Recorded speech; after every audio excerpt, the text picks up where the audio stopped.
This is a gameplay overview of Human Punishment: The Beginning, a semi-cooperative pick-up and deliver and deduction game for 3 to 6 players.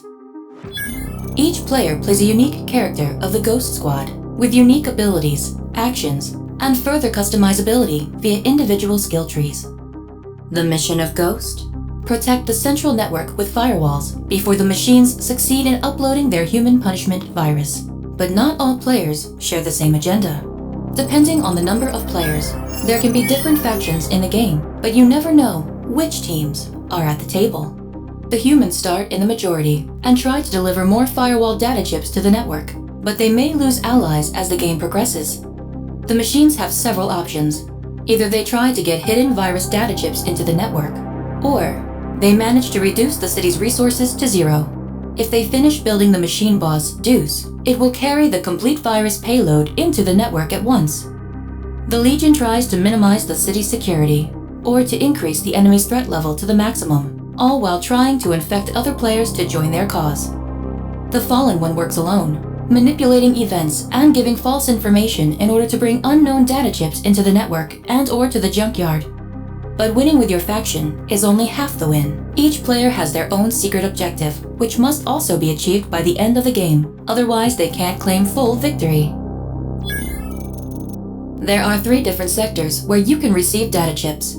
Each sector has its own set of chips and requirements. Once you claim a data chip, you have the choice to dispose a chip in the junkyard, or to bring it into the network. There are 2 routes you can choose to get to the network. The shorter route leads through the center of the map, where you can influence different crucial values of the city, or acquire powerful programs in the darknet. These programs provide you with unique perks during the game. The longer route leads you to the Nexus, where you can build the secret weapon of the humans, a giant mech called Apex. While you're on your way, you can also stop at the Monolith, where you can receive powerful and unique recon cards. These cards reveal secret information about other players, but only to you. If you choose the longer route, you will also automatically collect both scanners, which allow you to place your data chip in the network revealed instead of hidden. But will showing which data you've brought in make other players trust you? At the Med Center, players can heal themselves and wounds can be treated. At the HQ, you can buy weapons or try to send other players to the Isolation Cube. This weakens a player and restricts their movements as well as their actions.